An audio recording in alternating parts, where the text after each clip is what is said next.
دیکھیے اللہ تعالیٰ فرماتے ہیں وَيُقْسِمُ الْمُجْرِمُونَ مَا لَبِثُوا غَيْرَ سَاعَةٍ کہ جس دن وہ قیامت والا دن قائم ہوگا، وہ اکیلا دن جو انتہائی خطرناک ہونے والا ہے، جو اکیلا خود ایک دن 50,000 سال کا ہوگا۔ 50,000 سال کی مدت بہت لمبی مدت ہوتی ہے۔ اللہ تعالیٰ نے اس بات کو قرآن کریم میں صاف صاف الفاظ میں بیان کیا ہے، جس میں کوئی شک و شبہ ہو ہی نہیں سکتا۔ اللہ تعالیٰ ارشاد فرماتے ہیں تعرج الملائکۃ والروح الیہ فی یوم کان مقدارہ 50,000 سنہ، جس دن کی مقدار پورے 50,000 سال کی ہونی ہے۔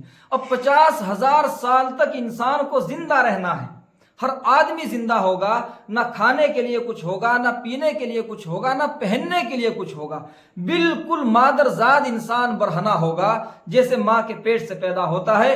مرد اور عورت سب بغیر کپڑوں کے ہوں گے، بغیر سائے کے، بغیر کسی چیز کے کھائے اور پیے رہیں گے۔ اس دن سب کو رہنا ہی پڑے گا۔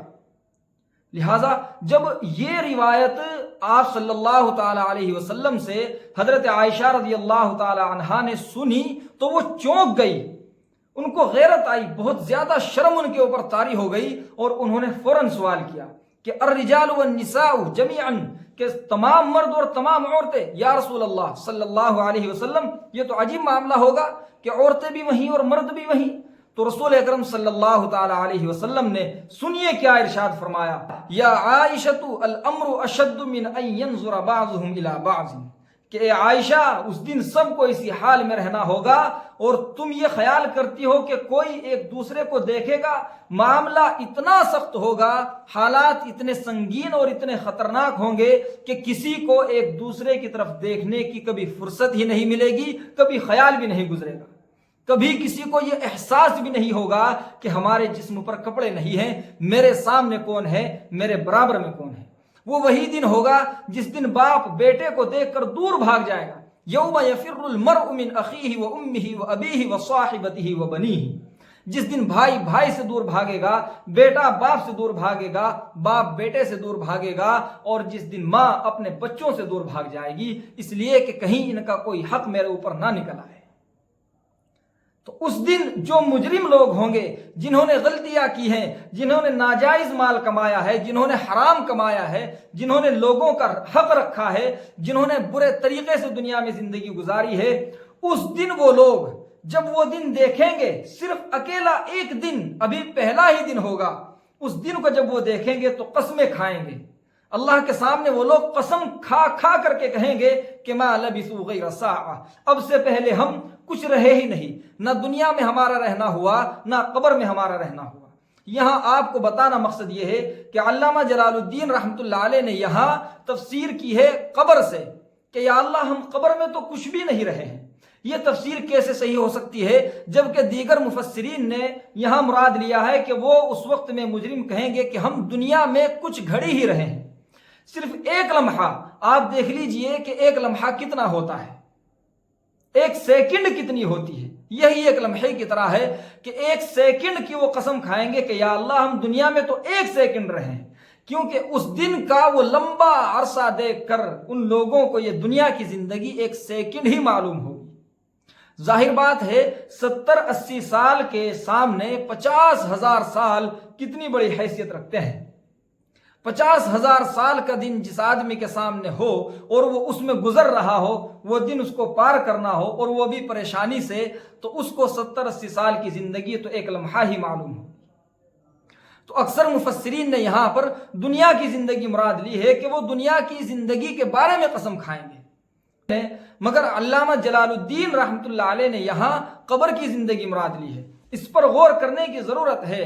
آئیے اس کو سمجھتے ہیں کہ یہ تفسیر کیسے صحیح ہوتی ہے۔ یہ اس طرح صحیح ہوتی ہے کہ جب انسان مر جاتا ہے، انسان کا انتقال ہوتا ہے، تو وہ مرنے کے بعد ناپید نہیں ہو جاتا، وہ نابود نہیں ہو جاتا، وہ ختم نہیں ہوتا، بلکہ وہ موجود رہتا ہے۔ وہ اس دنیا سے ایک دوسری دنیا میں چلا جاتا ہے جس کو عالم قبر کہتے ہیں۔ وہاں باقاعدہ پورے ہوش و حواس میں وہ انسان زندہ رہتا ہے۔ اب اس کو اگر وہ اچھا آدمی تھا تو اس کو اللہ تعالیٰ راحت پہنچانی شروع کر دیتے ہیں، اور اگر وہ برا آدمی تھا، اس نے برے اعمال کیے تھے، تو اللہ تعالیٰ اس کو عذاب دینا شروع کر دیتے ہیں۔ اب یہ عذاب اس کو کب تک برداشت کرنا ہے؟ یہ عذاب اس کو قیامت کے آنے تک برداشت کرنا ہوگا، جب تک قیامت آئے گی۔ اور قیامت کب آئے گی یہ کوئی نہیں جانتا سوائے اللہ کے۔ یہ اللہ ہی جانتے ہیں کہ کتنے دنوں کے بعد قیامت آنی ہے، کب آنی ہے اور کس طرح آنی ہے، یہ اللہ ہی کو معلوم ہے۔ تو چونکہ دنیا کی زندگی تو چھوٹی زندگی ہے، یہاں تو مثلا کسی آدمی نے 50 سال گزار لیے، 60 گزار لیے یا 70 گزار لیے، اب قبر میں کتنے دن گزارے ہیں یہ اللہ ہی جانتا ہے کہ کس کو کتنے دن گزارنے پڑیں گے۔ بہت سے لوگ ایسے ہیں جن کا انتقال 1000 سال پہلے ہو چکا تھا، وہ 1000 سال سے عذاب قبر میں ہے۔ بہت سے لوگ ایسے ہیں کہ جو 2000 سال پہلے دنیا سے جا چکے تھے، وہ 2000 سال سے اللہ تعالیٰ کی یا تو نعمتوں کا مزہ لے رہے ہیں، یا پھر وہ لوگ جو ہے اللہ کا عذاب برداشت کر رہے ہیں۔ جو مجرم ہیں وہ تو اللہ کے عذاب میں ہیں۔ تو وہ جو 2000 سال کی زندگی ہے، وہ جو 4000 سال کی زندگی ہوگی، وہ جو 6 کی ہوگی، نہ جانے قیامت کب آئے، اس قیامت تک کی جو لمبی زندگی ہوگی، اس میں جو ان کو عذاب ملا، جو تکلیفیں ملی، اس عذاب کو وہ لوگ کہیں گے کہ یا اللہ وہ تکلیف، وہ زندگی تو ایک لمحے کی تھی اس اکیلے ایک دن کے سامنے۔ یہ مراد اگر لیا جائے، اس طرح اگر اس آیت کو کھول کر کے دیکھا جائے تو معلوم ہوتا ہے کہ علامہ جلال الدین رحمۃ اللہ علیہ کی بیان کردہ تفسیر بالکل صحیح ہے۔ کیوں؟ اس لیے کہ آگے اللہ تعالیٰ نے یوم بعث کا ذکر خود فرمایا ہے، جس سے معلوم ہوتا ہے کہ یہاں پر قبر ہی مراد ہے اور قبر کی زندگی ہی مراد ہے۔ اب اس 50,000 سال والے دن میں ہمیں یہ بھی یاد رکھنا چاہیے کہ جو نیک لوگ ہوں گے، جو اچھے لوگ ہوں گے، جنہوں نے رسول اکرم صلی اللہ علیہ وسلم سے محبت فرمائی ہے، جنہوں نے رسول اکرم صلی اللہ علیہ وسلم کی سنتوں پر عمل کیا ہے، ان کے دین کے لیے اپنی زندگی کو گزارا ہے، محنتیں کی ہیں، مشقتیں برداشت کی ہیں، ان کے دین کو زندہ کرنے کے لیے کچھ کیا ہے، جو اچھے لوگ ہیں، آپ جانتے ہیں اچھے لوگ کون ہوتے ہیں، نیک لوگ کون ہوتے ہیں، مومن کون ہوتے ہیں، ان لوگوں کو اللہ تعالیٰ وہ دن بڑی آسانی کے ساتھ گزروا دیں گے، کیونکہ ان کو حوض کوثر میں رسول پاک صلی اللہ علیہ وسلم کوثر کا پانی اسی دن پلائیں گے۔ انا اعطیناک الکوثر فصل لربک وانحر۔ لہٰذا جو آدمی اس دن، پیاس والے دن، اس تکلیف والے دن، اس بھوک والے دن، اس گرمی والے دن ٹھنڈا پانی پینا چاہتا ہو، جس پانی کو پی کر ہمیشہ کے لیے پیاس ختم ہو جائے، ہمیشہ کے لیے تکلیف ختم ہو جائے، ہمیشہ کے لیے جسم سے گرمی چلی جائے، وہ حوض کوثر کا پانی ہوگا، اور اس حوض کوثر کے مالک رسول پاک صلی اللہ تعالی علیہ وسلم ہوں گے۔ آپ صلی اللہ علیہ وسلم ہی اس دن حوض کوثر سے پانی پلا رہے ہوں گے۔ تو جو آدمی اس پانی کو پی لے گا، اس کے لیے وہ دن بالکل ایسا ہو جائے گا جیسے ظہر کی نماز سے لے کر عصر کی نماز تک کا وقت ہوتا ہے۔ ایسی آسانی سے وہ دن اس کے اوپر سے گزر جائے گا اور اس کو معلوم بھی نہیں ہوگا۔ لہٰذا ہمیں دنیا میں رہتے ہوئے سنتوں کا حد سے زیادہ خیال کرنا چاہیے، اسلام کے مطابق زندگی گزارنی چاہیے۔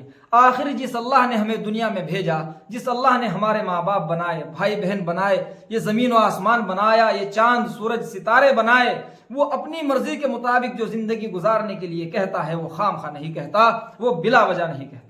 اس کی بات ماننے میں فائدہ ہے، اس کی بات ماننے میں ہی انسان کے لیے بھلائی اور راحت ہے، اور اس کی مخالفت کر کے نہ تو آج تک کوئی فائدے میں رہا، نہ آئندہ کوئی فائدے میں رہ سکے گا، نہ آج تک کسی کو کوئی نفع ملا اور نہ آئندہ نفع مل سکے گا۔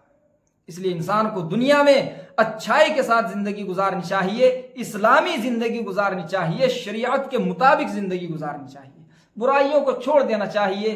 کیا ہوتا ہے برائیوں سے؟ کس کا بھلا ہوا ہے آج تک یا کس کا بھلا ہوگا آئندہ؟ دنیا سے انسان جاتا ہے، ساری چیزیں اس کا ساتھ چھوڑ دیتی ہیں، اکیلا ایک آدمی جاتا ہے اور اس کے ساتھ میں اس کے اعمال ہوتے ہیں۔ اس نے اچھے عمل اگر کیے ہیں تو اس کے ساتھ میں اچھے اعمال جاتے ہیں، اور اگر برے اعمال کیے ہیں تو اس کے ساتھ میں برے اعمال جاتے ہیں۔ اس لیے ہمیں اپنی زندگی کو بہت سنبھل کر گزارنا چاہیے، ہر فیصلہ بڑے سوچ اور سمجھ کر لینا چاہیے، ہر فیصلے میں ہمیں شریعت کو سامنے رکھنا چاہیے، دین کو سامنے رکھنا چاہیے۔